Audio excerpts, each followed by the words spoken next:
Alright, humans. A little while back, I don't remember how long ago, I did a video about books I'd read this year.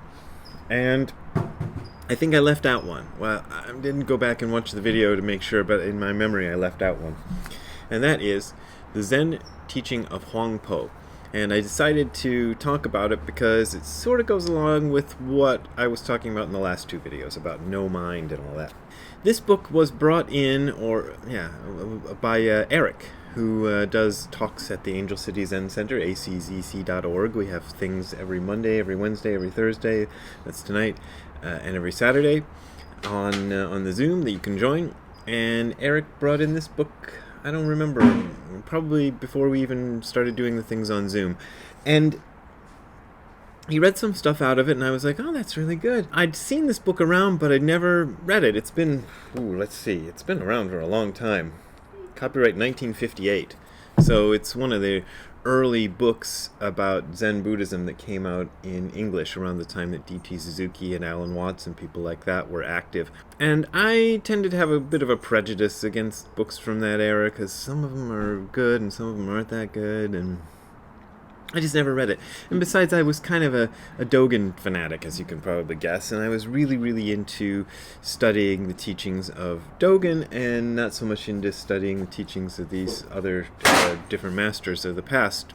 You know, not that I dislike them or anything, but wasn't that into them. But as it turns out, Dogen was way into Huang Po, and I didn't know it because I'm kind of a dummy and didn't notice that Huang Po is the same person as Obaku. And Dogen talks about Obaku a lot in Shobo Genzo, and I just came across a passage today in which he really tells you what he thinks of Obaku. He says, Obaku, as the Dharma child of Hyakujo, is even more excellent than Hyakujo. Hyakujo is a very revered Zen master. And as the Dharma grandchild of Baso, aka Matsu, is even more excellent than Baso. In general, among the Buddhist ancestors of those 3 or 4 generations, there is none who stands shoulder to shoulder with Obaku. And he goes on a little bit further about how much he loves Obaku, but that's kind of gives you the gist of it. To let you know a bit about who Obaku was, or Obaku or Huang Po, however you want to pronounce it. Here's a bit from The Circle of the Way, which is a really nice history of Zen Buddhism by Barbara O'Brien. And she says, another of Mazu, aka Matsu, aka Baso. It's very hard to keep these guys straight without a scorecard. And I don't even remember Hyakujo's Chinese name. Baizhang, maybe? Anyway, it's really hard to keep it all straight.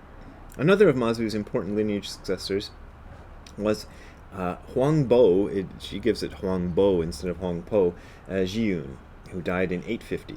We have 2 9th century records of Huang Bo's teachings that were at least partially recorded while he was still alive, rather than 2 or 3 centuries later, which is kind of the norm. The Shuangxing, something in Chinese, Essentials of Mind Transmission, and the Wanling Record. This makes these texts invaluable records of Tang Dynasty Zen. Most of the Essentials of Mind Transmission was written by a layman named Pei Xiu, who was a close associate of the Huang Zhao school's great critic Zhongrong Zhongmi. It is written as an interview with Huang Bo, in which the master explains one mind, ordinary mind, no mind, Buddha mind, pure mind, and forgetting or transcending mind. And she gives this quote, the one mind alone is the Buddha, and there is no distinction between the Buddha and sentient beings, but that sentient beings are attached to forms and so seek externally for Buddhahood. Huang Bo said, it is like a boundless void which cannot be fathomed or measured.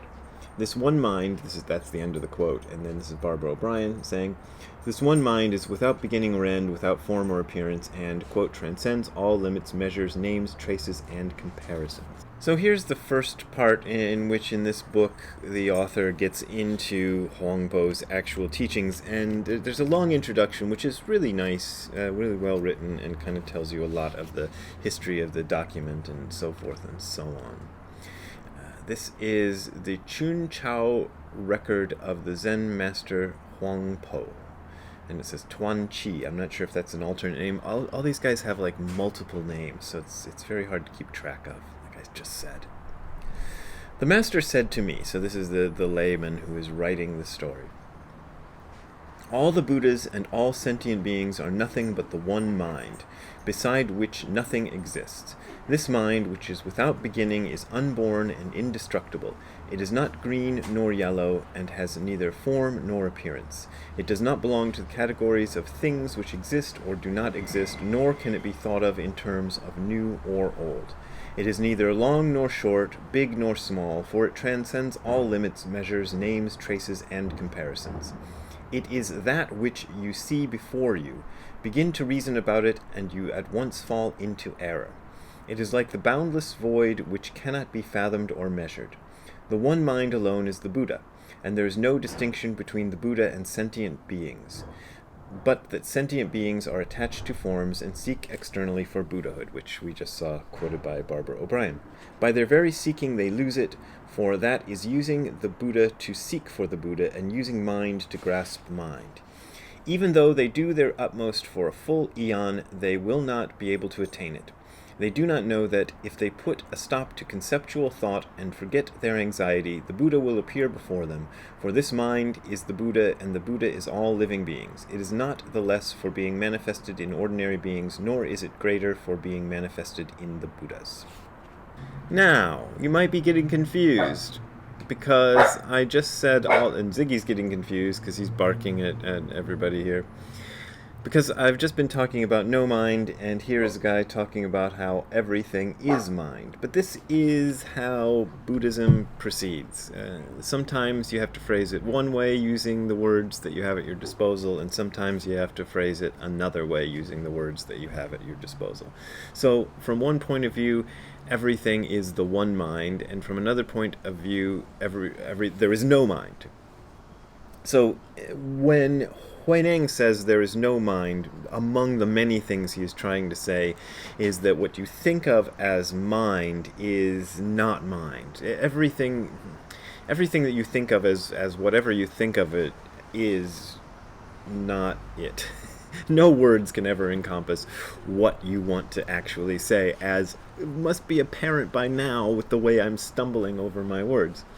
But on the other hand, there is the one mind, which is everything. And Nishijima Roshi was always very insistent that Buddhism was not a form of idealism.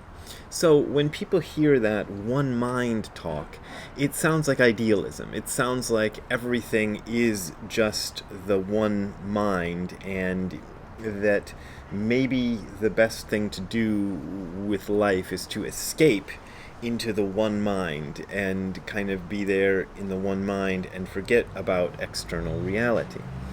But external reality is also a manifestation of the one mind, so it is inescapable.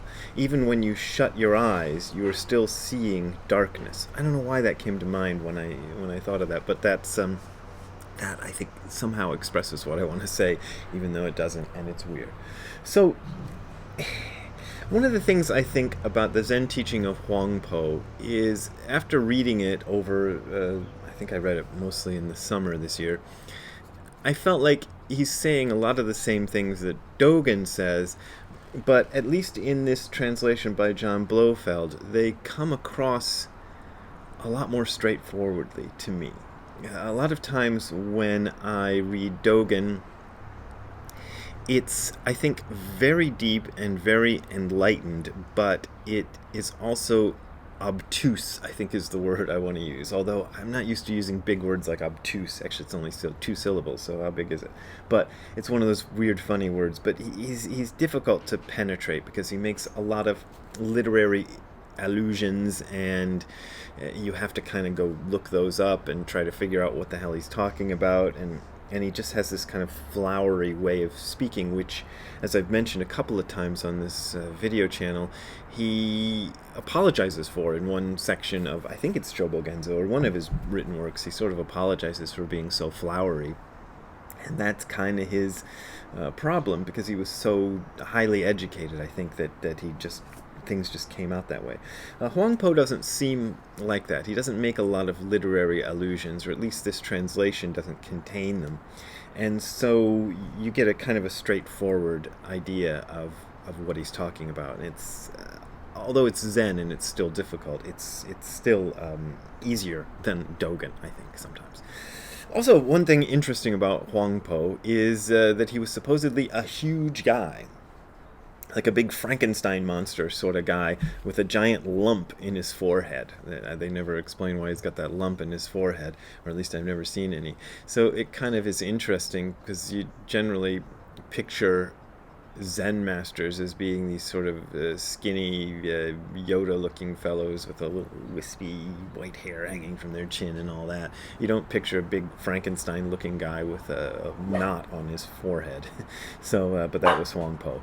That's what kind of guy he was. And, oh, Ziggy. Sorry, I had to stop recording because Ziggy was barking at the electric meter reader, so I had to go deal with that for a little bit. But I think I was pretty much done. Huang Po, interesting book, highly recommend it. It is, I don't know if it's in print anymore, but it's easy to find even if it isn't.